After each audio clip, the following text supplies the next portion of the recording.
Hey guys. This is what if Naruto was immortal. Kyuubi makes Naruto kill all of his former teammates. Afterwards, Naruto doesn't want to live anymore, but to his horror, he has to realize that Kyuubi has made him nigh immortal. Hit like and subscribe if you like this one, and also please check the author in the description. Let's start.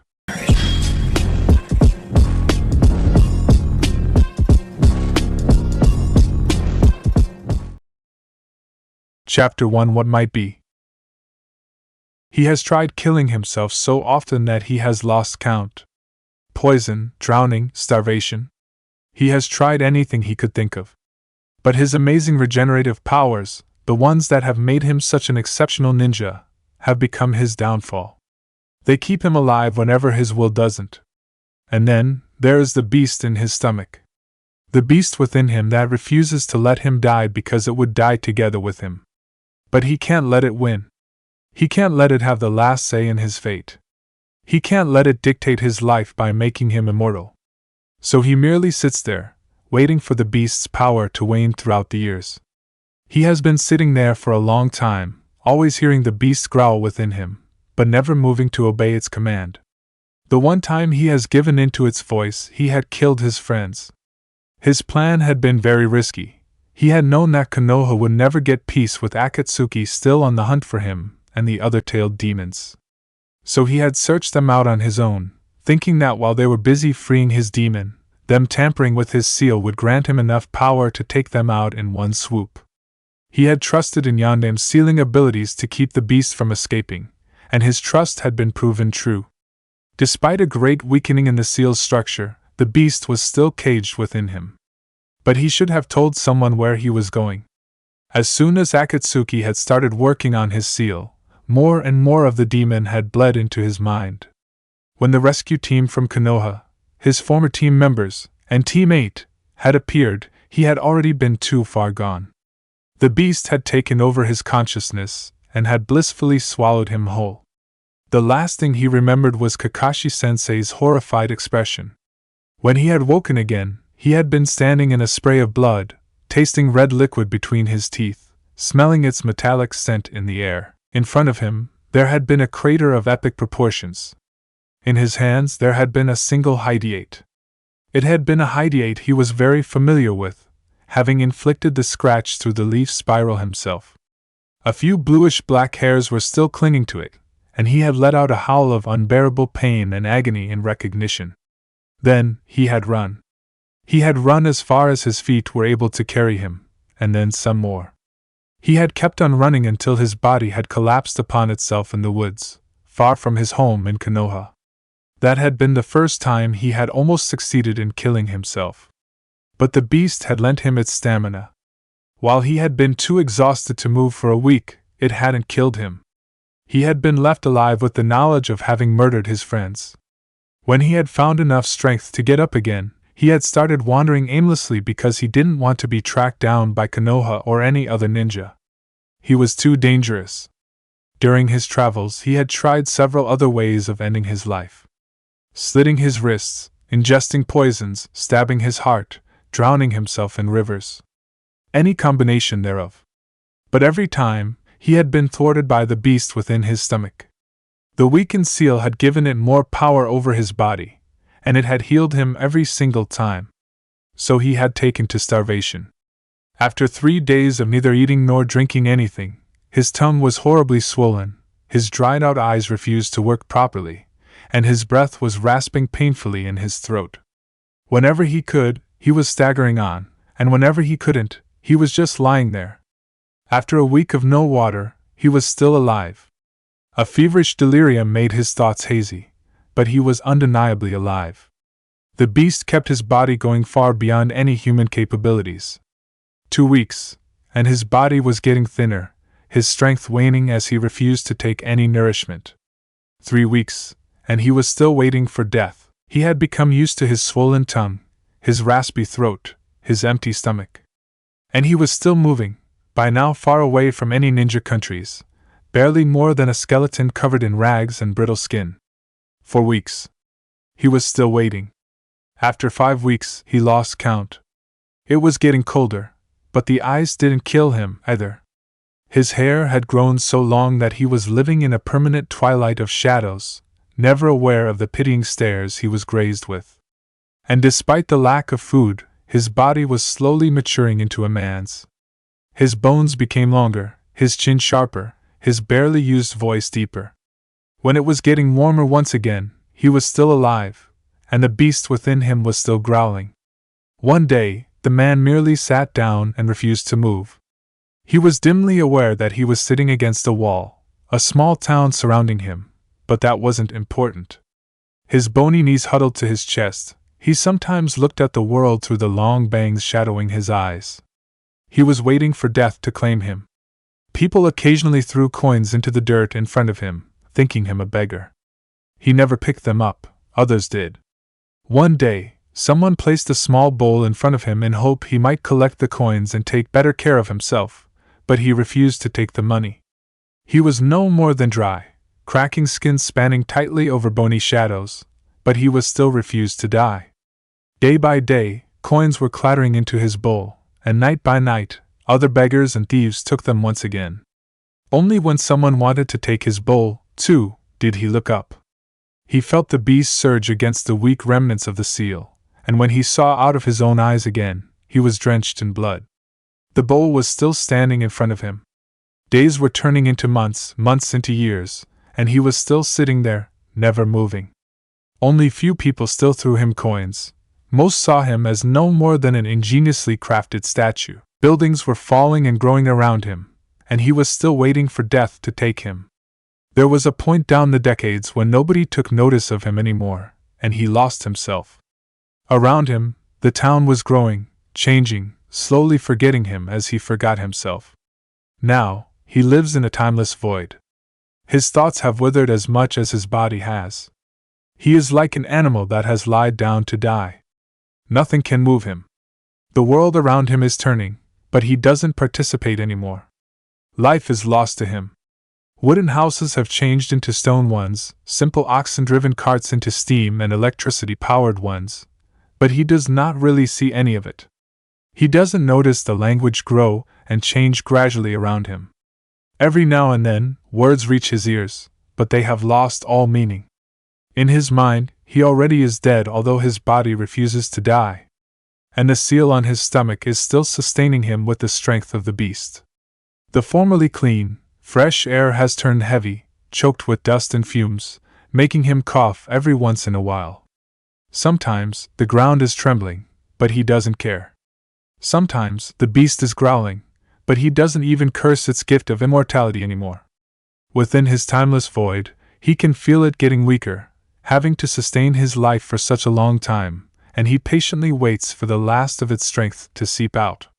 Sometimes, though, fragments of reality seep into his mind, and within his emptiness, they reverberate for a long time until they are lost once again. A glimpse of a little girl pointing at him, its mother ushering it away quickly. "Mister, are you okay?" Young men dressed in the same uniforms walking down the street in lockstep, carrying long pieces of wood over their shoulders. From somewhere, he hears the word gun, rifle, soldier, war. He can feel that the atmosphere around him has changed. People are always sad now. He can smell their fear beneath ashes and gunpowder. "We'll become chancellor, and then I'll stop that war." Laughing of children. A dirty, blackened coin clattering into his bowl, the first one in years, decades? Centuries? The bowl is so old that it breaks apart. "I'll stop the war." "Keep dreaming, dope. Just wait and see, you bastard, I'll be chancellor one day. I'm the future chancellor." A small boy with short, unruly black hair is running through the street. His limbs are smudged with blackish-brown dirt. He looks thin, frail limbs powered by graceful strength. He almost looks like a slender woman with black hair and pale, dirty skin, crumbling onto the street. She is crying. She cradles her hands to her chest, rocking back and forth. She is 30, maybe 35. "Why did you have to leave me, Hiroto?" she moans. It takes a long time for her to get up again. For the brief instants their gazes meet, he can see her face. Work and sorrow have wrinkled it beyond repair. He is looking into the face of an ancient woman. The next time he sees the boy, he looks older, maybe 7 or 8. He is leading a small girl by her hand.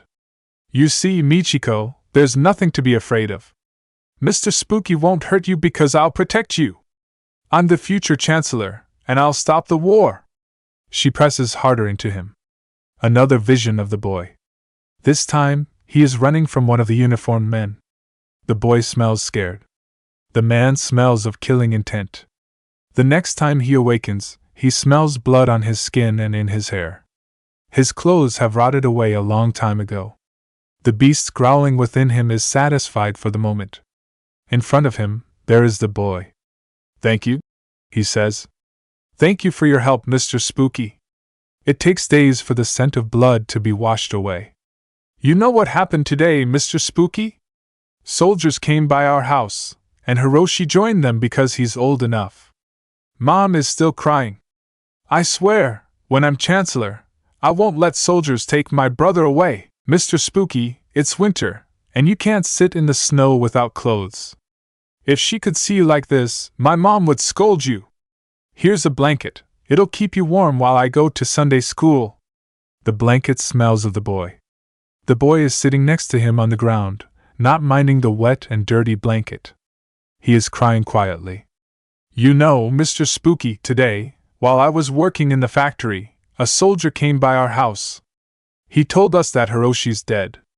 Kanita's scared. He's almost old enough to be drafted. The boy swallows. And in 3 years it'll be me. The beast within him growls. The boy doesn't look older than 10, 11. Akira, what are you doing? I told you to get our grocery rations. The boy looks up from his perch on the wet blanket, tousled black hair hanging into his sooty face. It had rained last night. Yes, Mom, he hollers back. I was just telling Mr. Spooky about the nice girl who waited in front of me. Come here right now. You should be working, not talking to a statue. The boy bristles in indignation. Mr. Spooky's no statue. Sure, whatever. Aren't you a little bit too old for such games? I'm not playing games. I'm the future chancellor. Looking around, the boy tries to see if someone's watching. Quietly, he opens the meager bag of groceries, taking out a small, hard loaf of bread, and hides it beneath the soggy blanket. Here, Mr. Spooky, he whispers. You look hungry, and I don't think you get any food stamps. You know, you gotta take care of yourself. With those words, the boy takes off. I'm coming, Mom! From far away, he can hear the woman scold the boy for bringing only 4 loaves of bread instead of 5. I've already eaten mine, says the boy. I'm not hungry anymore.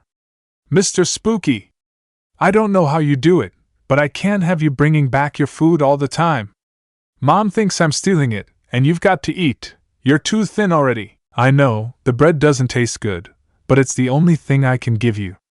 I can't have you die now because who would I tell that I'd become chancellor? Nonetheless, the bread returns every time. The boy is too thin, too. The boy smells of tears. Sorry, Mr. Spooky, I've got to leave tomorrow. I've been drafted. Will you wait for me until I come back? I promise you, once I'm chancellor, I'll come and visit you every day. You know what, maybe I'll be in Kanita's division. Last time he wrote, he was heading for the eastern border, protect our forests from Wind's army and stuff. Those Wind guys are so greedy. First they use up all their wood, and then they want to take ours by force. It's not fair. Why can't they live with what they have? When I'm chancellor, I'll never do something like that. He looks up just in time to see the boy follow a few uniformed men. The boy doesn't struggle. He merely turns around one last time and shouts, "Goodbye, Mr. Spooky!" None of them catches sight of the shadow following them. Only few citizens notice that a small, artfully crafted statue of an emaciated man has vanished. The only thing that remains is a clean spot on the sooty ground. After the next downpour, it is gone too. Chapter 2. From far away, he watches the boy. Finally, they have arrived at their destination, a large training camp somewhere near the eastern border. The ground is brown and hard, occasional dry shrubs marking that not all life has left this land. He hides himself beneath a carefully crafted genjutsu because he doesn't want to draw attention to himself. Through forests, he had no trouble keeping up as the trees are his home. Gradually, though, the land has flattened to grassy plains, and he has fallen farther behind. Sun is a country of many facets. On several occasions, he has been forced to track day-old spurs because his starved body had refused to work properly. During especially cold nights, he wraps himself in the boy's blanket because he doesn't own any clothing. But he still has kept his vow of never eating, never drinking. As he needs more chakra now, the beast will weaken faster, and then, he will finally be allowed to die. The soldiers have collected almost 100 boys from different villages, herding them away in several of their oxenless carts. In the training camp, they join up with hundreds more of them.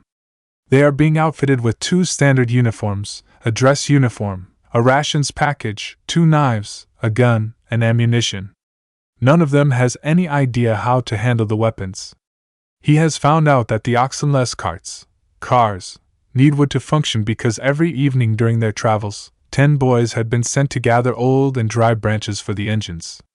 Although they had pretended to be cheery and brave, he had smelt the fear on them.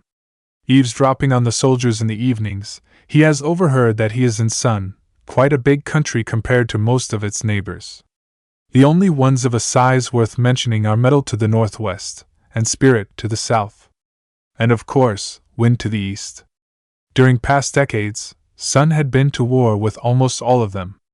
And that has taken its toll on the population. None of the new recruits is older than 15. The beast within him growls. He ignores it in favor of the pale, bloody bodies sprawled in front of him. There was a surprise attack on the barracks, Wind soldiers seeking to take out all new recruits in one swoop. He had been too far away to help. When he had heard the noise of big explosions, he didn't look immediately because he had felt no foreign chakra. When he had remembered that he hasn't felt any noticeworthy chakra in a long time, not even from trainers and older soldiers, it was too late. On his arrival, the camp already was in shambles, the fires dying. A heavy smoke screen obscures the camp, making it hard to breathe. Many of the recruits are dead, the survivors are groaning. Nobody takes notice of him in their confusion. The boy has been caught in the crossfire, a bullet to his stomach, one through his arm. The pale body lies limply in its own blood. If he doesn't do anything, the boy will die. Fortunately, the abdominal injury hasn't torn any organs or major arteries, but the bullet is still in there because there is no exit wound. He knows he has to remove it. Finally, he decides on a lightning jutsu, one that he has learned during his 3-year travel with Jiraiya. A long sequence of hand seals later, he builds up a strong magnetic field in his left palm, and the deformed projectile reacts. As soon as the bullet leaves the boy's body, he rips a few strips off the blanket the boy had gifted him with, and lets his chakra flow through the fabric in the way he had been shown so long ago. He has never been a medic, but his former teammate had taught him a few tricks. The very same teammate he had killed. The beast within him growls again, and he wraps the strips around the boy's wounds. He stays until he can see Sun reinforcements searching for survivors. Then he vanishes into the shadows once again. The healing chakra he has infused the cloth with will make sure the boy lives, but from now on, he will stay closer. Underneath his concealment genjutsu, he is watching the boy, maybe 15 years old by now, toss and turn on the hard-baked soil. The boy is huddled up against the wall of a trench he is sleeping in. Comrades are resting left and right, some of them keeping night watch. For the moment, everything is quiet. Too quiet for ears that have gotten used to constant gunfire and explosions. The recruits fresh out of training have been sent as reinforcements to the troops guarding Sun's borders from invading Wind attackers. Today was the boy's first real battle, and he had been forced to watch his brother die right next to him. The boy had almost been splattered with his brother's brains. From the recruits' training he has already surmised that they have forgotten about the use of chakra, but seeing a whole battle without chakra has shown him its bloody reality. They had only fought with guns and tanks, hiding in trenches dug painfully into hard earth, and shooting everything that moved. None of them had used taijutsu. It had been a long-range battle. None of them had used ninjutsu. There hadn't been any genjutsu either. Merely bullets and grenades and faceless masses pitted against each other. But it is healing jutsu he has missed the most. Any injuries are treated with knives, prongs and disinfectant, and then left to heal on their own. Nobody has tried mending tears with chakra. Instead they are sutured closed. That time during training, when he had dressed the boy's wounds, the medic that had taken care of the boy had scowled at the slightly dirty bandages, saying something about unsanitary and a wonder he hasn't gotten any infections. They had never noticed that the chakra within the strips had prevented any infection and accelerated recovery several times. He doesn't know what he should think of this world without chakra. He doesn't know what he should think of this time that sends young children to war with almost no training. He watches the boy toss and turn, and finally, he casts a small sleeping genjutsu over him. Perhaps that way, the boy will rest better. There is nothing he can do to ease the boy's mind. He has lost count of the weeks, months the boy has been fighting a war for his country. Sun has awarded him the rank of captain for that.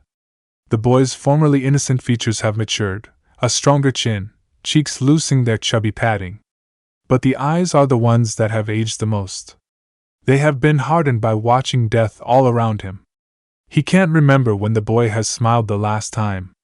Hiding himself behind bushes, he slowly trails along with the boy's division. They are moving farther up north, where forests reach almost to the border. This is where Wind has been attacking most viciously. Wind has very few burnable resources, so they anxiously try to get any wood they can, even if it means invading a neighboring country. They currently are walking through dense underbrush and weeds, vegetation that looks as if there had been a big forest fire several years ago. All trees are barely more than saplings, so quick-growing bushes have taken over. There is enough cover for him, so he doesn't even bother using a concealing genjutsu. Suddenly, a shot rings through the air, quickly followed by 3 more. He is close enough to see the division's commander, and 2 colonels break down with a clean headshot. Another is injured critically.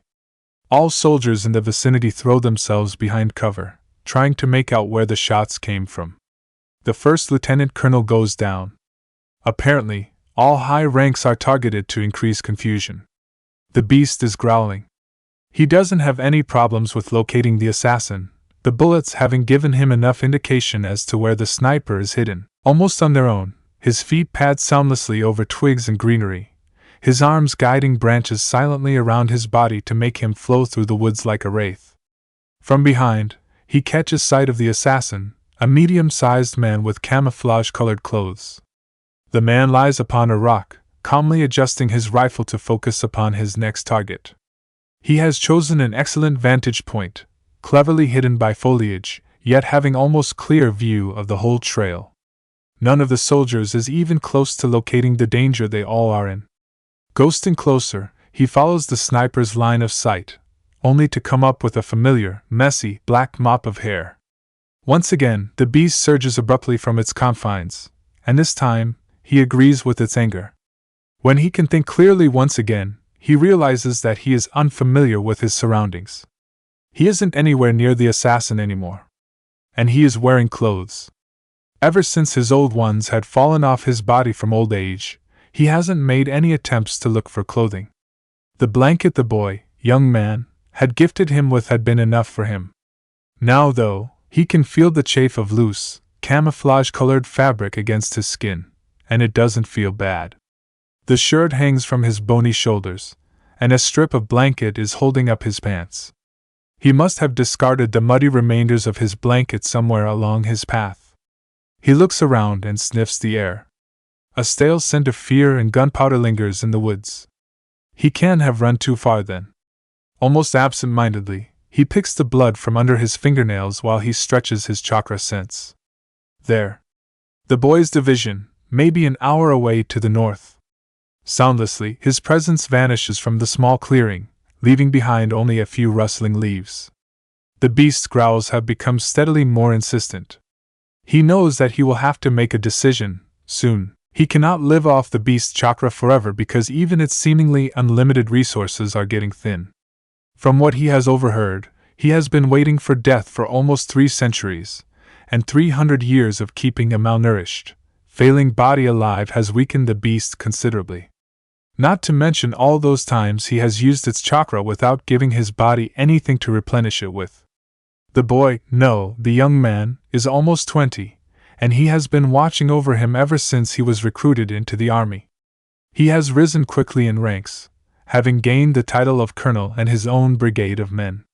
Others call the boy Akira with the golden luck because he has survived so many ordeals others have not. Strange miracles also tend to happen in the golden boy's vicinity. Several enemy troops waiting in ambush have been found dead, mauled by vicious animals.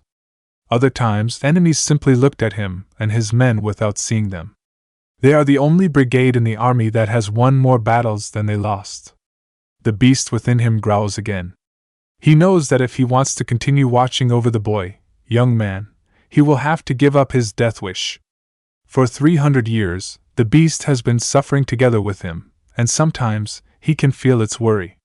For a creature that is nigh immortal, it must be disconcerting to watch more and more of its power bleed away uselessly until it is no more than a shadow of its former glory. Perhaps it is time to visit it once again within its sealed cage. Biting into an apple, he watches the parade from one of the surrounding roofs. Soleil, the capital of sun, glows brightly in the afternoon light. He has finally cut his hair and gotten himself different clothes, and he sometimes talks to people again. The beast within him has been quiet for the last few years. It is sleeping, recovering from 300 years of exhausting its powers. Sad to note that all that had been because of a misunderstanding. On that fateful day with the Akatsuki, the fox had directed all its anger towards Akatsuki members. But Sasuke, obsessed as he was, had jumped into the fray without thought. He had wanted to kill his brother Itachi himself, so, in his single-mindedness, he had overlooked the real danger. He had been impaled on a chakra-filled tail together with his brother. Sakura had killed herself through chakra exhaustion, trying to heal Sasuke's fatal wound. The beast doesn't know what had happened to Kakashi, his sensei, but it cannot recall killing him or teammate. He believes it. He almost smiles as he looks down onto the parade uniforms of the Golden Brigade, as it has been named. His young man, almost 24 now, is marching right in front of them, having been made commander of the brigade many years ago. People are cheering, whistles are blowing. It is a celebration of the like Soleil hasn't seen for years. All houses have been cleaned from the ever-present soot, and they have been decorated with boughs, ribbons, flowers, and flags. They are gleaming in the sun almost as much as their inhabitants who are wearing their best clothes. He pretends not to notice that those cheering the soldiers on are women, children, elderly, and cripples. There barely are any men in the crowd. All boys have been recruited as soldiers very early on. And now, the Golden Brigade has returned victoriously. Although there are many smiles, there also are tears of mothers looking for their sons and not finding them, wives searching futilely for their husbands. The Golden Brigade has single-handedly managed to secure the eastern border from Wind invaders, but there were heavy losses within their ranks. Of 5,000 soldiers that were present at the brigade's founding 6 years ago, only 2,000 have returned. He watches the young man walk up to a grand set of stairs, slowly climbing it while the soldiers behind him have moved to attention position. On top of the stairs, in front of a richly ornamented facade, an elderly, gray-haired man in long, golden robes is waiting. Behind him, in a half-circle, 12 other men are standing in oddly colored robes. Even from a distance, the Chancellor and his council are an impressive sight. The Chancellor is the spokesman for Amaterasu, the goddess of sun and light, and each of the council members represents one of the 12 holy animals. They are the ones who are responsible for leading this country and its armies. Climbing the last few steps, the young man walks towards the Chancellor and bows deeply. He speaks a few words that are carried to the public by huge metallic boxes called amplifiers. "Your Excellency, your soldiers have returned." To his surprise, the Chancellor bows back.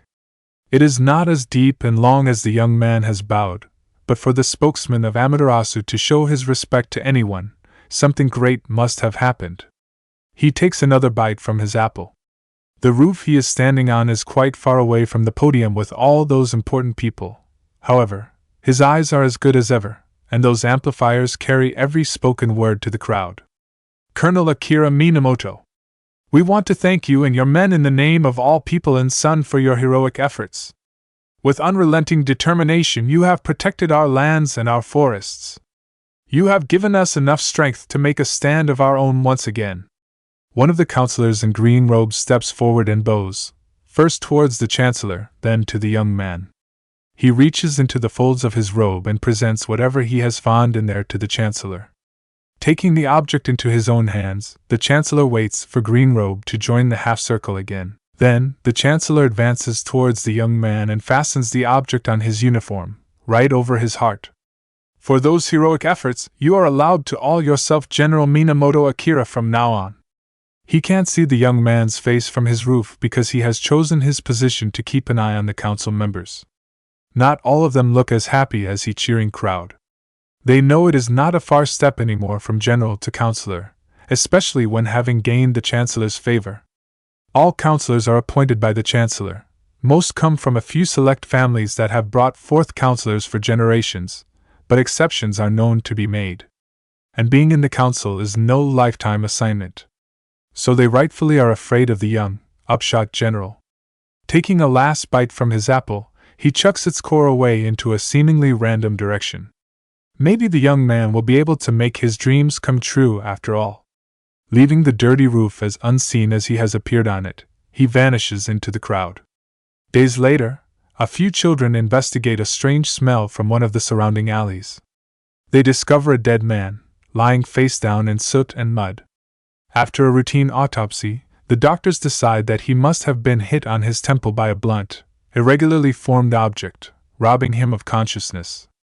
Cause of death was a fall from several stories, probably a roof. Why the man was on the roof and what he was hit by though remains a mystery. The long rifle on the rooftop had vanished a long time ago, and nobody had taken notice of a smashed apple core at the crime scene. It had been bloody on one side. Chapter 3. Within 10 months, General Minamoto has won just as many deciding battles. He has command of more than 50,000 soldiers now, almost a third of Sun's military forces. The original Golden Brigade has dwindled even more in numbers, but their name is as feared by the enemy as never before. Now, other countries think twice before trying to invade Sun's borders because they know what kind of resistance they can expect. Even within neighboring countries, General Minamoto's name has almost become legendary. Not so much because of his unbelievable success on the battlefield, but because he seems to be invincible. Countless assassins have been sent to remove his threat. He has survived them all. Nobody can tell how exactly he does it, either their spies within his troops nor their spies within the council. Nobody seems to know why so many assassins are found mauled by wild beasts, floating down rivers far away from their target, or simply rotting away behind some bushes. Some of them aren't found at all. Only 2 or 3 have come back, but they don't remember anything. Under drugs and hypnosis, they tell about meeting a beautifully tanned, blonde woman who told them that they should return home and forget about their mission. And they had done exactly that, obeying her every word. No matter how the failed assassins are questioned, their story remains the same. Nobody knows what to make of it because most people of Sun are pale and have black hair. Clinging to the ceiling with a thin film of chakra, he listens in on a conversation in the next room. Council members Hare and Bird discuss about General Minamoto and his refusal to attack Wind now that they finally have the strength to. The angry, almost spitting voice belongs to Hare. He's just a commoner with no ancestry. Who is he to defy our orders? Bird answers in a calm, deep baritone. The soldiers adore him. People celebrate him as their hero. Everywhere in the streets, they are talking about how courageous he is to defeat Metal, Spirit, and Wind over and over again. They would do whatever he says. You should rather ask yourself, who are we to give him orders? An outraged splutter. That is heresy. We as the counselors are the embodiments of the 12 great animals. We know what is best for Sun. There was a small snort of laughter. Oh, come on, have you ever felt any of the hare's power? I tell you, I'm abysmal at flying except down the stairs, and that's something everyone can do. Have you already forgotten that we have been appointed by the Chancellor's wish?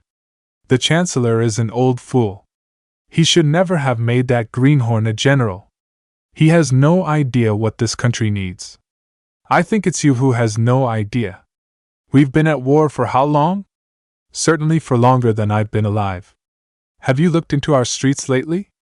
Only women. The only men who are here are either too young, too old, or crippled. Everyone else has been recruited into the army. And do you know how little food our food stamps allow families because most of our work goes into ammunition and weapon factories? Do you have any idea how much the commoners, as you call them, long for peace? They don't want to conquer any of Metal's territory. They just want to see their sons, brothers, fathers, and husbands. The Chancellor will hear about your betrayal. I think the Chancellor already knows that we need peace. Why do you think he hasn't demoted General Minamoto yet? Faye, the Chancellor is an old fool. And old fools can die any day. Sounds of angry footsteps chasing out of the room, doors slamming. Bird is still there, apparently not moving. After a few minutes, he hears rustling of robes, as if the man was walking away. He barely catches the last sentence on Bird's lips. Not if I can help it. Silently, he melts away into the shadows, none of the council hall's security detecting him. Human eyes are ridiculously easy to fool with a slight application of chakra, especially now that they have lost all knowledge thereof. The electric eyes and ears throughout the building are a little bit harder to avoid, especially as he has never seen such advanced technology before. But he has found out that despite their intelligent design, the machines are very stupid. They always follow a pre-programmed plan with exactly the same motions. If you get a hold of those plans, it is ridiculously easy to go unseen and unheard. Additionally, those plans were made by humans who have long ago forgotten what ninjas are and were capable of. Ninjas are no more than material for fantastic narrations. He hasn't found any hints yet as to what had happened to the great shinobi villages. It is as if they had vanished, together with all their knowledge about chakra. Sure, there are tales about epic ninja battles, but they are nothing more than bedtime stories for children. Nobody believes in them anymore, although there probably is more truth to them than they know. Today, they only believe what they see and what they can do themselves. Ceilings are almost never monitored, just like windows very high up. Slipping through one of said windows, he vanishes into the night. The next few months will tell whether that formerly small boy, now turned formidable general, has the strength to fulfill his dreams. Damn it, do you have any idea what the world outside these city walls looks like? Fields are covered in soot and blood from our fights. Every forest within a 20-mile radius has been cut down to fuel iron production, digging for or ruins large stretches of land, and you wonder why people are complaining? They want to live. They don't want all that soot from the factories hover over their fields. They don't want all that dust from our production rain down onto their crops. Have you never realized that whenever you touch a wall, your hand comes away black and dirty? That the water you drink tastes of hot metal? It's exactly the same in every town in this country. Don't you think it's time to stop that instead of going for more war? Murmurs filled the council hall. The Chancellor has called a council meeting, and all 12 of them are present, including the 3 highest-ranking generals of Sun's army. Some look thoughtful, others angry. A few smile. General Minamoto is answering to the council for refusing his orders. All have known that it would come to this, but not many have known about the general's way with words. That man is much, much younger than even the youngest council member, barely counting 26 summers. But with his conviction and his tongue, he can weave a magic that is rivaled by very few. No wonder all of his troops and the other generals stand behind him. Counselor Bird, one of the younger members, stands up. I have to agree with the general. Have you been looking into the streets? No, not those few around our esteemed council hall, but those further out? Those people want peace. They have been living in fear and hunger for far too long. An angry retort from Ox. Those are only low, uneducated pawns. Do you really think they know what is good for this country? The general's face darkens several shades. Those lowly pawns, as you call them, are the ones who fight this war for you. They are the ones who make your weapons. They are the ones who keep you fed and clothed. They are the ones who die on the frontiers. If anyone has the right to decide over the future of this country, it's them. Several more angry words fall, and a heated discussion starts. It goes on for more than 3 hours, turning round in circles again and again. None of the generals says much. Finally, the Chancellor lifts his hand and everyone quiets down. I have been listening to your squabbling for much too long now. You are arguing like old women over the last piece of bread, but what if that last piece of bread is already long gone? After an artful pause, he continues. I don't think you understand the situation at all, gentlemen. Do you really think you can stop the general? We can arrest him. Hare shouts. And throw him into a cell. Murmurs erupt once again around the table, the generals tensing. Silence. Everyone flinches at the Chancellor's shout. Who would arrest the general? Military police? No. Military police is loyal to him. Anyone else you could think of? Do you really think that the other generals will arrest their closest friend? They might not be so bold to say it outright, but they share Minamoto's opinion.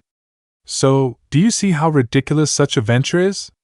During the following uproar, the general gets up slowly, an unreadable mask on his face. Excuse me, he bellows, and his voice, trained by countless battlefields, cuts through the riot like a sword through butter. He draws attention like a magnet draws iron files. Excuse me, Your Excellency. He repeats, I don't think I have expressed myself clearly enough. I don't wish to control military police. I don't wish to rebel against your command. But I also hear my soldiers talk, and they want to go home and see their families. Some haven't been home for more than 5 years. Do you know how long that is? I also hear people in the streets talk, and they want more food, less weapons. They want peace because they have been fighting for more than 40 years. And now that we can afford peace for the first time, you want to deny them? I don't think such strategy is Amaterasu's will. Who are you to know what Amaterasu demands of us? An angry council member demands. His dark brown robe suggests that he either is monkey or horse. The general shrugs. Nobody. But do you really think Amaterasu would want to let her people bleed even further? The Chancellor is silent for a very long time while the council members are talking quietly amongst themselves, throwing the generals more or less heated glares from time to time. Finally, the Chancellor raises his hand once again and everyone quiets down. I have made my decision. I will not retreat our troops from the border, but we will not cross it either. General Minamoto, due to circumstances, I will let your insurgency slide. But should you refuse your orders a second time, you will be relieved from your duties. Is that clear? Yes, Your Excellency. But if you plan on ordering me to attack wind or metal once again, you can relieve me of my duties immediately. The Chancellor frowns. That is enough, you have what you wanted. Do not provoke us any further. Dog, serpent, and bird, would you stay behind, please? Generals, you too. Everyone else, dismissed. Distrustfully, Tiger asks. Why would you want to talk to them, Your Excellency? The Chancellor focuses a hard stare on the Counselor. Because last night, Amaterasu sent me a vision in which I saw dog, serpent, and bird trying to establish diplomatic relations with our neighboring countries. Do you need anything else, Counselor Tiger? No, Your Excellency. With a stoic face that barely conceals his anger, the Counselor joins his fellow members in leaving the Council Hall. They have been waiting for him, trying to hear the Chancellor's response. Apparently, none of them is happy about the Chancellor making political decisions without consulting any of them. But they cannot do anything because his position as Amaterasu's spokesman on Earth gives the Chancellor every right to lead Sun alone. That doesn't make the Chancellor dear to them, though. The silent observer in the shadows wonders how long the Council will keep playing by the rules. Chapter 4. He is watching Counselor Serpent from a distance, just like hundreds of soldiers do. Serpent has been chosen as diplomatic liaison to Metal, and this is first contact with the Metal ambassador. They have agreed to meeting at the borderline in a large clearing more than 400 feet in diameter. The northwestern border of Sun is densely forested with only rare openings in the tight canopy. From there on, the land becomes more and more hilly until the huge mountains Metal is famous for loom at the horizon. Of course, both Metal and Sun have brought part of their armies to make certain their envoys are protected. But all soldiers have to wait 200 feet away, staying behind between the tall trees. Only one envoy of each party is supposed to be in the clearing. Serpent is Sun's representative, and he is standing right in the center, dressed in all his formal regalia. But by now, the envoy of Metal is more than fashionably late, although Metal soldiers are there. He can see that Serpent is trying to hide his uneasiness, but failing miserably. It must be quite draining to stand there all alone with several hundred soldiers watching your every move from both sides. Finally, more than an hour after the time stipulated, the ranks of Metal soldiers part, and someone in metallic, reddish robes strides forward until he is only 10 feet away from Serpent in his green robes. The Metal ambassador has brilliantly red hair shaped in a bowl cut, and his features are drawn into a depreciative expression. They stiffly bow to each other and talk so low that none of the soldiers is able to hear them. He has no such problems though. His sensitive hearing is completely focused onto the two men. "Greetings to you, Serpent of Sunday. Why has your chancellor demanded to talk to the metallic triad?" Serpent, usually a very aloof man, makes every effort to create an agreeable atmosphere despite the affront Metal has dealt him. "Greetings to you too, Copper of the metallic triad. My country feels honored that Metal graces us with the presence of such an illustrious ambassador as you are. Just as Chancellor Sun has already sent word to you, we wish for a peaceful conclusion to the stalemate at our borders." A haughty sneer on Kappa's face, thin lips peeling back to reveal glinting teeth. "Where do you see a stalemate?" "I see none, for our armies are more than strong enough to overwhelm yours." "That might have been the case 10 years ago, but now we have the upper hand. I'm sure you have heard of the undefeatable Golden General.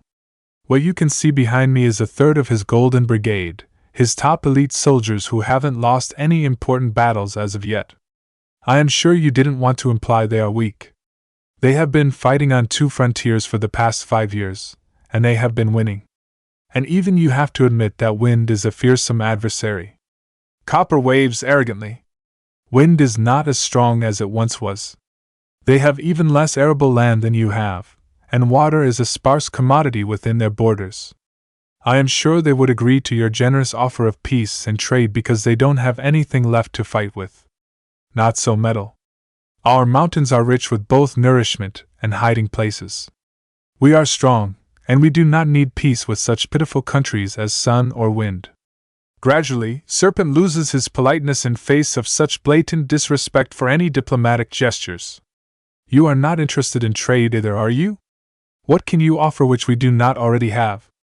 Our ore deposits are much more abundant than any of yours, our lands produce enough wood and food, and our technology is much more advanced than yours. No, we do not need to trade with the likes of you.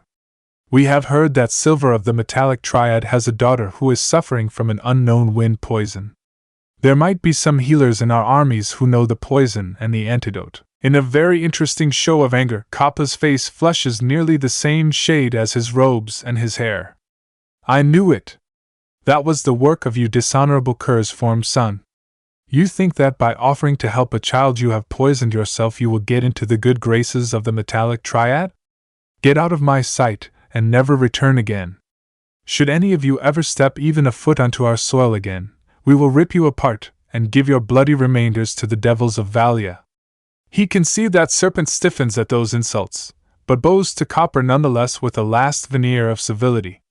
"We have not made any move to do Silver's daughter any harm. None of our men has poisoned her. But you have clearly indicated that you do not wish for a mutual peace. Any man or woman of metal who crosses the border will be treated as spies with no mercy shown. Should you attack our country again, we will retaliate without hesitation. It was not very enjoyable talking to you, Copper of the metallic triad. May it take a long time for our paths to cross again." Without acknowledging the arrogant Metal envoy again, Serpent turns around and marches back to the safe embrace of Sun soldiers. Those 200 feet are the most dangerous ones as Serpent's back is to the enemy, and appearance does not allow for him to show any unease. Nothing happens, and Serpent reaches the protecting rows of Sun soldiers unharmed. The back of his green robe has turned dark with sweat. Copper remains in the center of the field, growing more and more nervous by the minute as if he was waiting for something to happen. Finally, he marches back towards Metal, almost stomping with every step. He looks like a small child who didn't get what he wanted. With a smile, the observer from the trees gets up and reaches behind the trunk. The gun he now carries is quite bloody on the butt end, and the barrel is bent at a 90-degree angle. If one looked very closely, one could find 3 different kinds of hairs within the blood: long, black, and wavy; short, black, and curly; and short, brown, and wavy. Their owners have long ago left the land of living. There will be no almost assassinated member of the metallic triad today. He has taken out the 3 snipers who had been hired by Metal to provide a reason for Metal to declare open war on Sunday. And shooting Copper, the Metal envoy, during a diplomatic meeting certainly would have been a valid one. Smiling, he goes off. Word has gotten around in well-informed circles that any time the Golden General is around, all assassinations fail. Nobody knows what kind of magic the Golden General weaves, but anyone trying to quietly eliminate the general or important people in his vicinity simply vanishes, and more often than not, is found later on quite dead. But the Golden General is not always around. At the moment, he and a third of his Golden Brigade are at the eastern border to draft a peace treaty with Wind, while most of his army patrols Metal borders. And anyways, maybe the Golden General's legendary luck does not extend towards poisons. The hooded man looks around. The wine master is gone and the servant isn't here yet. A quick hand slithers out of brown folds and drops a pinch of white powder into the jug of wine. The one who sold him the powder had assured him that an old man, especially one as old as the Chancellor, will not live long after ingesting the poison. Negotiations with Wind are progressing in leaps and bounds. Bird and Westwind understand each other very well, and Wind is more than happy to trade some of its finest glass and porcelain for wood and crops.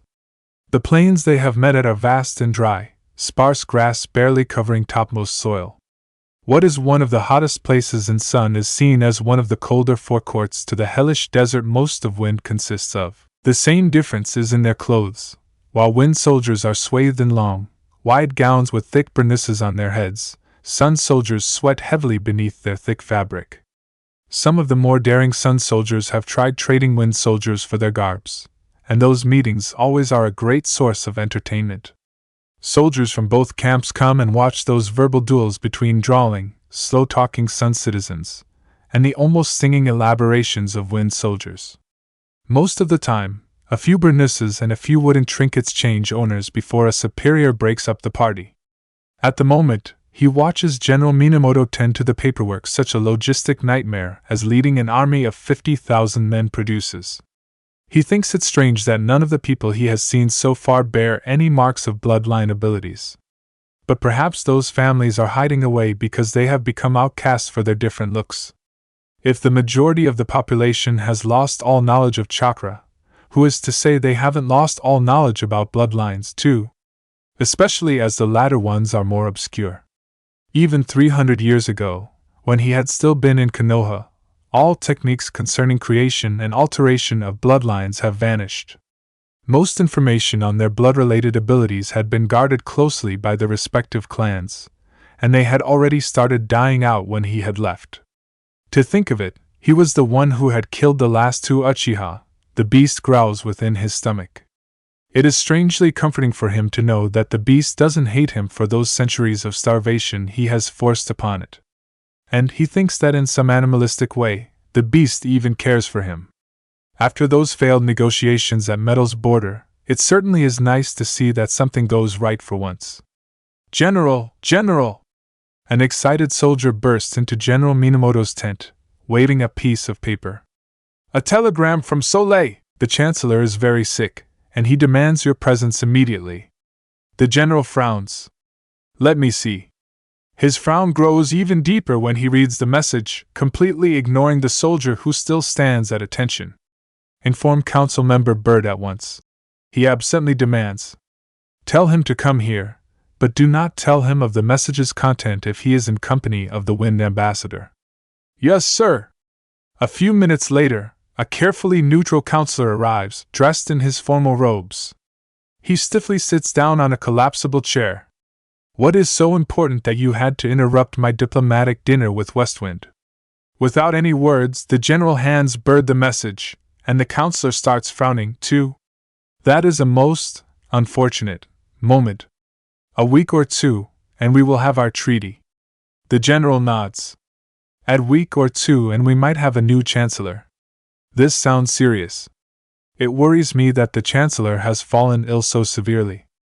Do you think Wind will sign the treaty when there is the chance that Our Excellency might die very soon? Bird looks thoughtful. Wind is desperate for peace, but they aren't stupid. If one of the more radical council members becomes chancellor, there are few chances that they will uphold any treaty. The telegram did not demand for me explicitly, so I could stay here with the Wind envoy. But it looks as if our chancellor was seriously ill. Usually, the whole council is present when a new chancellor is named, and I think he will have to do that soon. He is more than 70 years old, after all. That would mean that we have to interrupt negotiations completely. But he hasn't demanded for me yet. I am not certain whether I should stay or not. Bird is kneading his fingers, a sure sign that he is nervous. Sighing, the general stares at a tent pole. And just when things went that well, I've got close to 2,000 men here. Wind's got almost double the amount on the other side, and they are used to fighting in such terrain. I know my second in command is capable, but this is not a good situation. Should Wind decide that these are only delaying tactics to cover that we don't seriously think of signing the treaty, they will attack. 2-on-1 odds are bad, even for my Golden Brigade. On the other hand, if you leave at the same time as me, there will be no high-ranking Sun representative left. Wind could come to the same conclusion as before. Having grown considerably paler, Bird looks anywhere but at the general. I don't think Wind will attack if I stay. Westwind is very moderate, and no doubt their spies will have notified them of the situation. And General Minamoto, I believe in your Golden Brigade. Slowly, the general nods. I sincerely hope you won't regret your decision. I will take only 20 men with me, so most of them can ensure your safety. Let's hope that it is only a small illness the Chancellor has caught, nothing serious. And that none of our more revolutionary fractions are the cause of the Chancellor's all-too-sudden sickness. Yes, let's hope so. While you are gone, could you arrange for it that I get a daily report on the Chancellor's health? Any news we receive will immediately be forwarded to you. Anything else you need before I leave? Oh, yes. Soldier Kimihara? The tent flap opens, and the same soldier who has brought the telegram comes in. Yes, sir? See if you can find Colonel Suzuka. It's important. And tell Battalion 2, Squads 4 and 5 to pack immediately. They are to head for Soleil with 2 pickups in 2 hours. I will meet up with them west of the encampment. At once, sir. Turning towards the council member once again, the general continues. Colonel Suzuka is very experienced and a great tactician. You will be as safe with him as possible under those circumstances. The 2 of you already have been introduced, so I hope you will excuse me. Every minute counts now. Suzuka will arrive here as soon as he can, and then you will be able to discuss strategies in my absence. If you think it wise, you can take the telegram with you and show it to the Wind Ambassador. Anything else I might have forgotten? Bird shakes his head. I can't think of anything for the moment. Give my sincerest well wishes to the Chancellor, and I pray that Amaterasu will grant him a long life. Me too, Counselor, me too. Chapter 5. He has concealed himself as one of the women tending to the Chancellor. Walking through the grand hallways of the Chancellor's private home, he marvels about the lavishly decorated walls and ceiling. His spying has never led him into the Chancellor's private rooms before. Sunlight is glinting on golden decorations and huge paintings, but even the Chancellor's abode has suffered during the war. Everything looks old. There are blank, pock-like marks where paint and gold is missing, and the metal has lost all of its luster. Nothing from paintings to furniture looks younger than 50 years. This is the first time in 15 years that he has purposely left the boys', the young man's, the general's, side. But he can travel much faster than a general with an escort of 20 men, now that he has regained his strength. If he wants to do anything to help, there is no time to lose. Finally, he arrives at the Chancellor's chambers. They consist of a huge master bedroom with a joined bathroom, both in the same grand but rundown style as the rest of the mansion. A big bed with many pillows and blankets takes up a corner of the bedroom, and at first, he doesn't even see the sleeping Chancellor against the linen. When he finally gains sight of the man, he almost flinches in sympathy. The Chancellor's pallor is waxen with thumbnail big red spots, and his muscles are trembling. His sweat stinks sourly, metallic of death and decay. That is no normal sickness. He can smell the poison in the air. The acrid tang feels almost exactly the deadly liquid Anko used to dip her special kunai into. Sadly, he has never asked her about the antidote. From his looks, the Chancellor won't survive the next day, and he probably will not wake up until he dies. But the Chancellor needs to nominate a successor. Internal upheaval in such dire times would be fatal to Sunday. Well, if he wanted to, he could, with a little bit of henjin, but that would run counter to anything he has done so far. So far, he has only ever made sure that the boy doesn't die by the hands of attackers from behind. That those too cowardly to confront the young man openly do not succeed. He has never fought the general's battles. And he will not start now. But that doesn't mean he can't try and help an old, dying man. There are several other nurses and doctors around, and the doors are constantly opening and closing. Everyone looks very worried, the physicians pale with the knowledge they can't do anything for Amaterasu's incarnation. Staying undetected in such ruckus will be hard, but he thinks he can do it. A carefully cast genjutsu later, and everyone looking at the Chancellor only sees what they already have seen so far, a sickly, pale, old man sleeping fitfully in his bed. Carefully, he nears the Chancellor, and nobody takes notice of him. Excellent. All the practice on concealment jutsus for the past 15 years hasn't been for naught then. Looking the thin, frail body up and down, he tries to decide where to start. It's a pity that he has never properly learned how to do medical jutsus. All he knows comes from watching Sakura tend to other people. And as he doesn't have a Sharingan unlike someone else he knew, watching doesn't help him much in regard to learning new techniques. Well, he will have to do his best.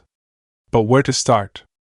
Chakra control has never been one of his strongest points. Slowly, he tries to feel for the Chancellor's energy, and what he finds is not very reassuring. His chakra is sputtering and flickering like a dying candle, always threatening to give out. Should he take the risk? And Sakura never mentioned anything about not sharing his chakra with someone, but that might be because the idea is so stupid and goes against so many medical principles that she's never thought about it. Well, it's just about the only thing he can do.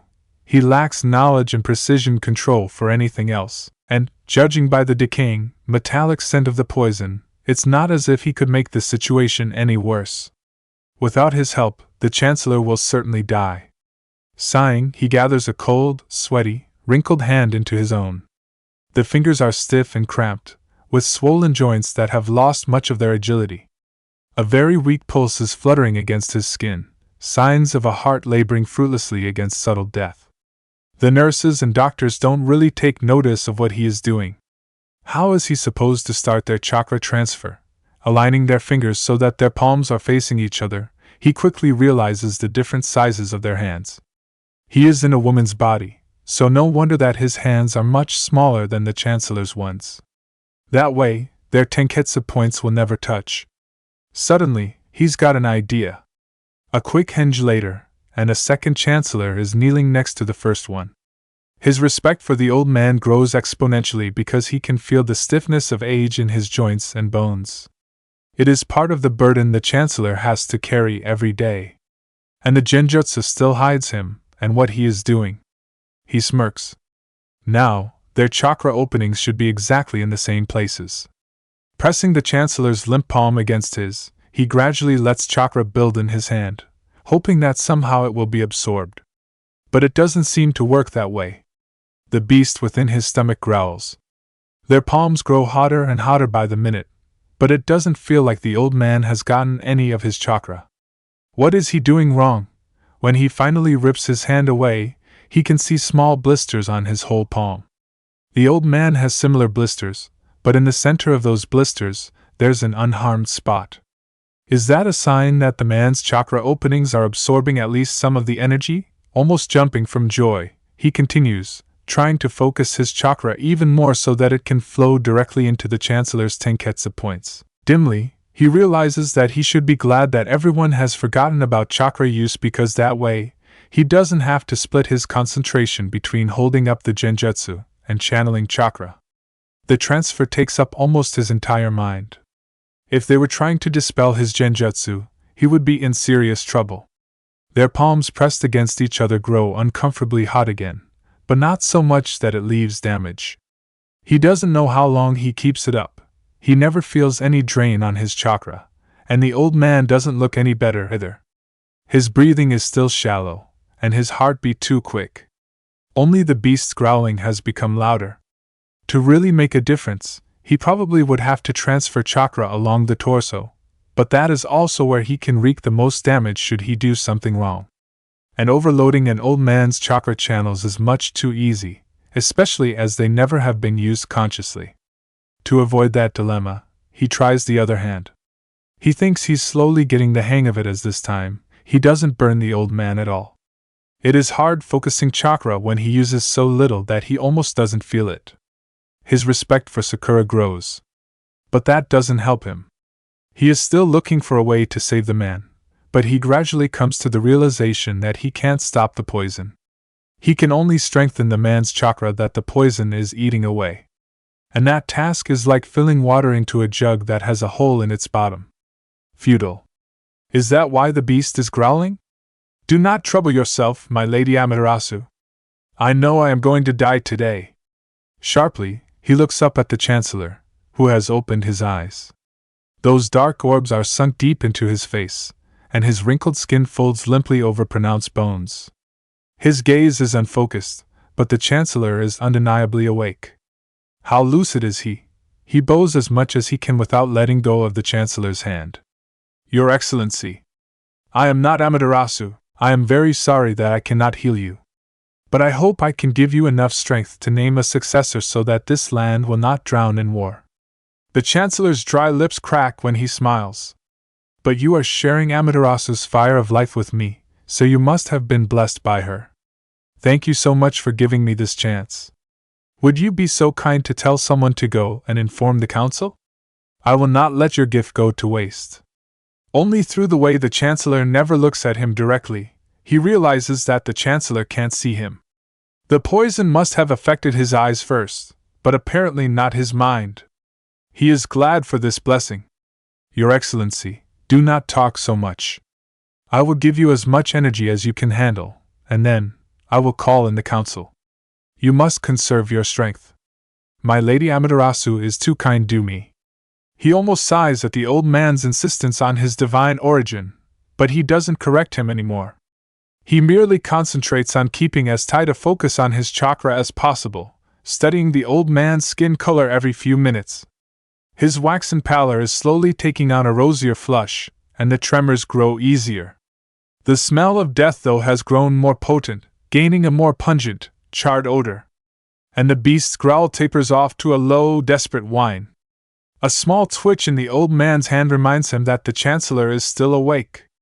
The man feebly tries to draw away, his skin color quite healthy by now. Thank you, Lady Amaterasu, but I don't think I can take any more of your fire. I am merely mortal, and I do not think mortals are made for carrying your essence.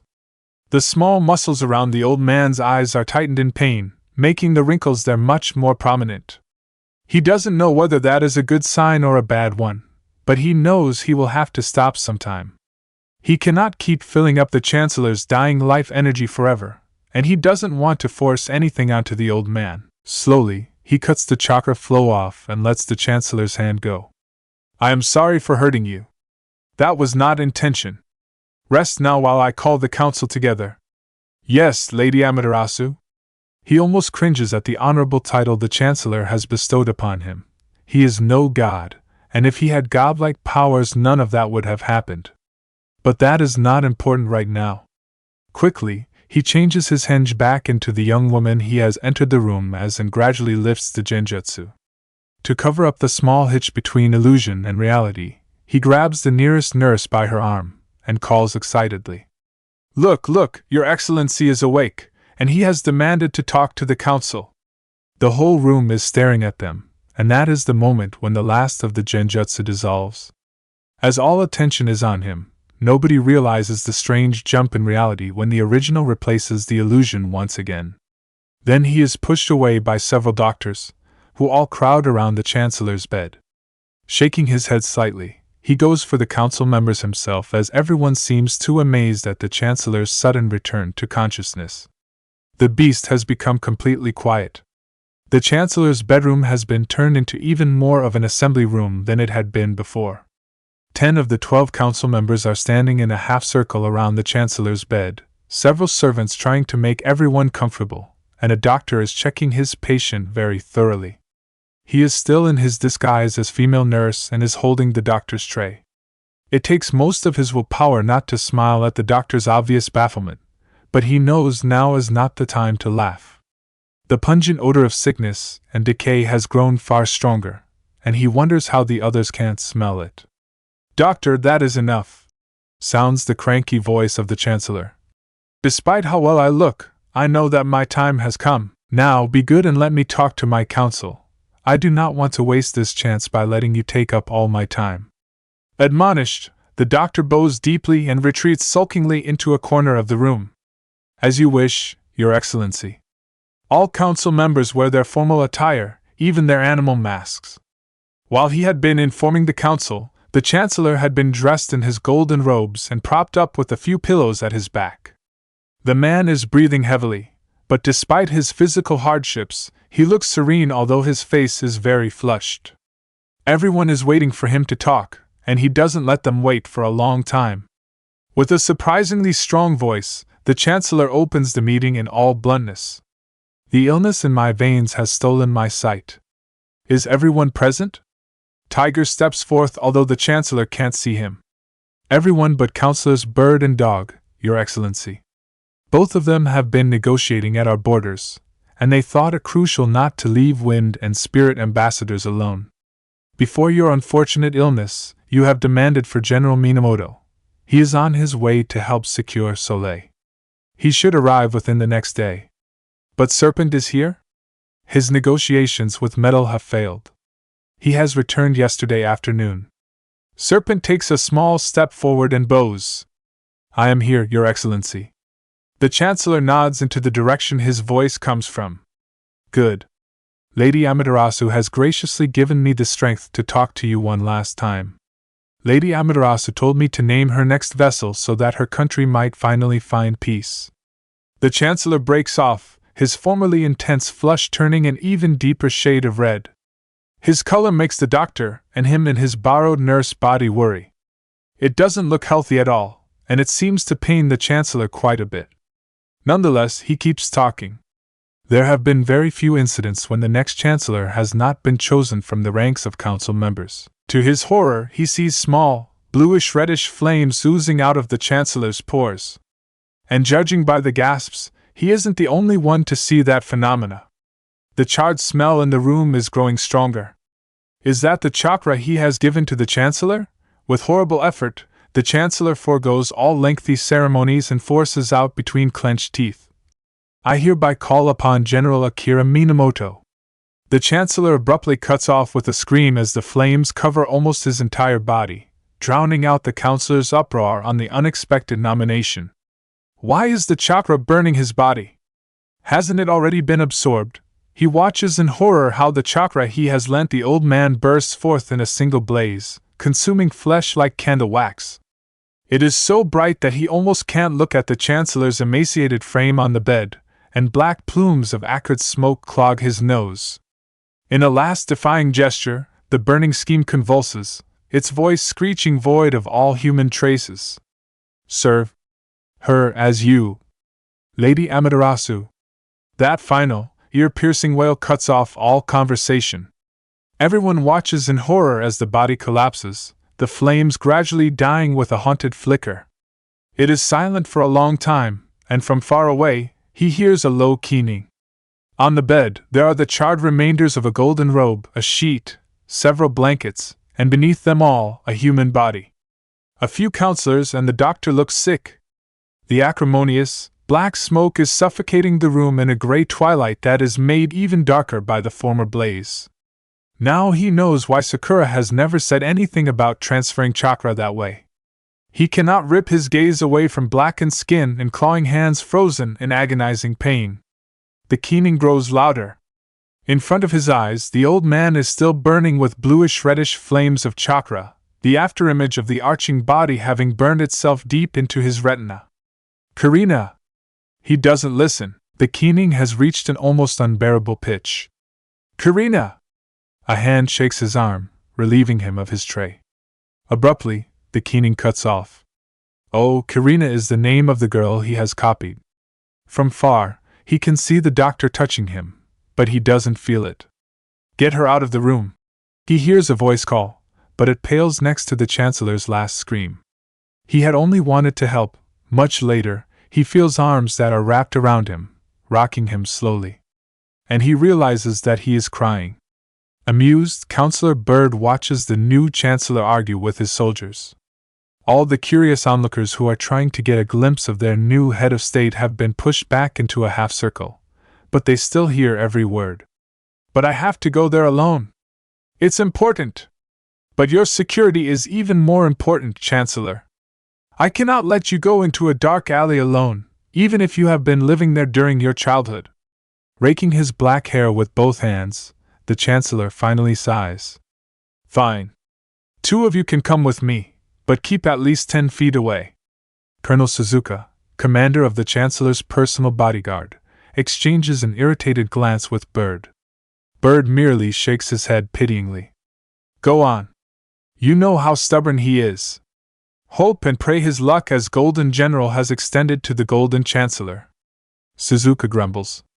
I'm not being paid for hoping and praying. Yamanachi, Yashimaru, follow the Chancellor and make sure he comes out alive. The Chancellor's smile could lighten the deepest night as bright as day, but Suzuka doesn't seem impressed. I swear, if you pull such a stunt again, Akira, I'll resign as your bodyguard.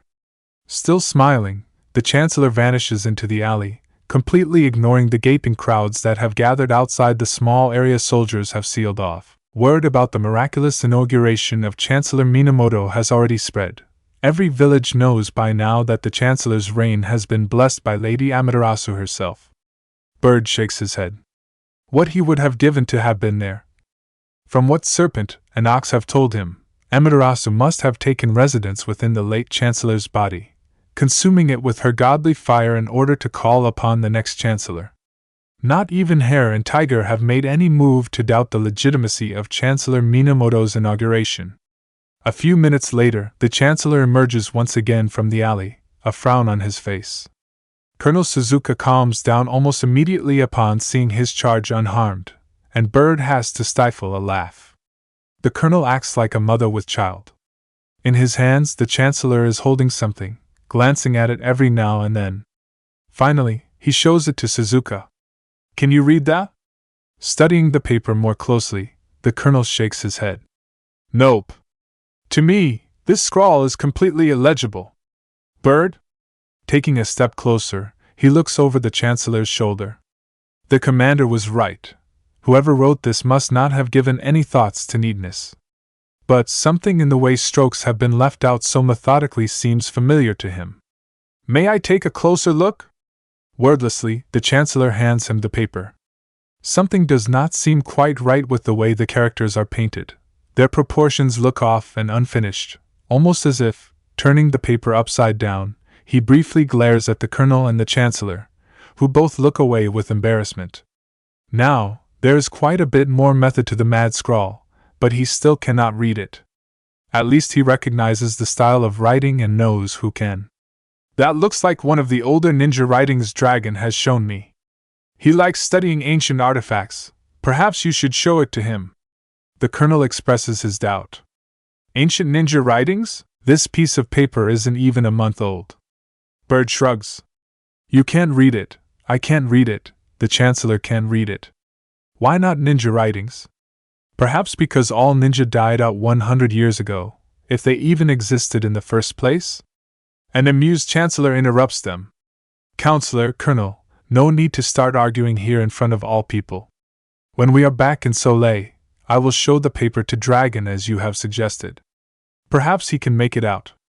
But for now, I have finished what I came here for, so we can return to the main plaza. I have a speech to make, after all.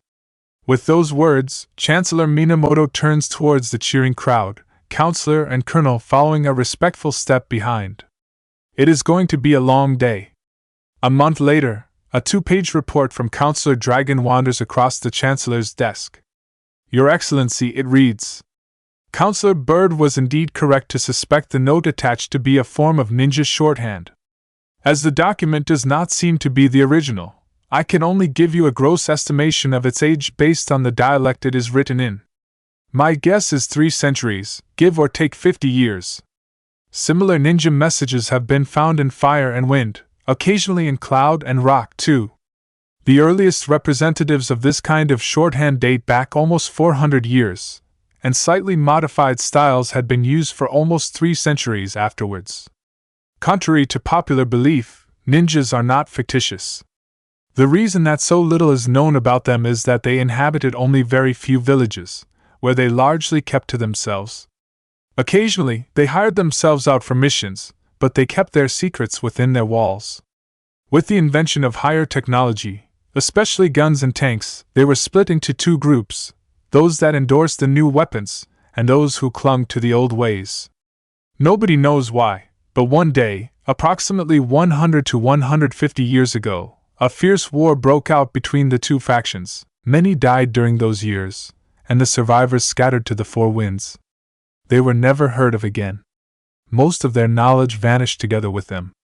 There are only very few translations of their shorthand into common tongue, so I was forced to give my best guess at several occasions. Here is what the letter approximately says. Greetings, infantile dimwit.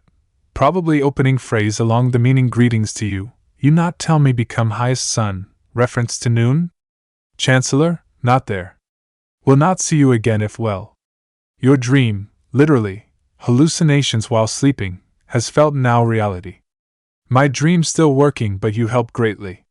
Literally, give much aid, congratulations. Take your care, perhaps, use your abilities, and turn the greatest glowing highest sun again to our lands. See ever? A coming lack of sun. Ghost that scares children, Your Excellency. I give you my sincerest apologies for my lack of ability. With more samples to work with, or the original, I could perhaps give you a more accurate translation. But as things are, this is the best I can do. Yours, humbly, Dragon of Sun Council. With a frown on his face, the Chancellor finishes the report. That had been an interesting history lesson, but not much more. He doesn't know what to make of that strange translation. Was that letter a child's joke? Sighing, the Chancellor puts the report aside. He has more important duties to fulfill than chasing after a ghost from his childhood. Like keeping peace at his borders, for example, or receiving the next wind dignitary. When he is honest with himself, he hadn't really expected to find the man again. He hadn't even been sure whether the man really had existed. Who knows what the imagination of a lively child can create out of a well-crafted statue? The paper left in the place the figure had been sitting in had briefly let him dwell in the past, but now it is time to move on. After all, the promise he had given to the man, his imaginary friend, so many years ago, comes first. Soon, he forgets about the report that has been buried beneath countless other files and papers. A month later, after one of his office aides cleaned his desk, said report lands on top of a stack once again. Not remembering the folder, the Chancellor briefly looks at Dragon's neat calligraphy. He almost doesn't bother reading it until a small, scrawled note attached to the paper catches his eyes. He is almost 100% sure that it hadn't been sent with the original message. The writing looks unpracticed, but at least it is still legible and not in any foreign language or shorthand. Morons altogether. Should have known you can't read properly. Boy, tell that dragon guy that his translation isn't worth the paper it's written on. Well, it sure gave me a good laugh. But here's what the note really says. Hey, brat, sorry I can't be there for you to tell me you've become chancellor. And if everything goes well, you won't see me again. Well, how do you feel now that your dreams become reality? Me, I'm still working on my dream, but you've helped me a great deal already. Thanks for that. Take care of yourself, and become the greatest golden chancellor this country has ever seen, your future shadow of sun, Mr. Spooky. Smiling, the chancellor reads the text a few times. So he had not imagined that the figure everyone had thought to be a statue was alive. He is glad that the half-starved man that had been such a quiet part of his childhood has finally found the will to live again. He just wonders where he is now, and who wrote that second translation. Undetected by humans and technology, a shadow watches the chancellor read. The shadow smiles. While helping that boy achieve his wish, his own dream of becoming Kage has finally come within reach. But as things go, nothing turns out as planned. Instead of being head of a village, he has found a more literal interpretation of Kage, and instead of being associated with fire, he will become the first sun's shadow. The beast within his stomach growls. The future certainly is going to be interesting. Nimikazoku. XYZ.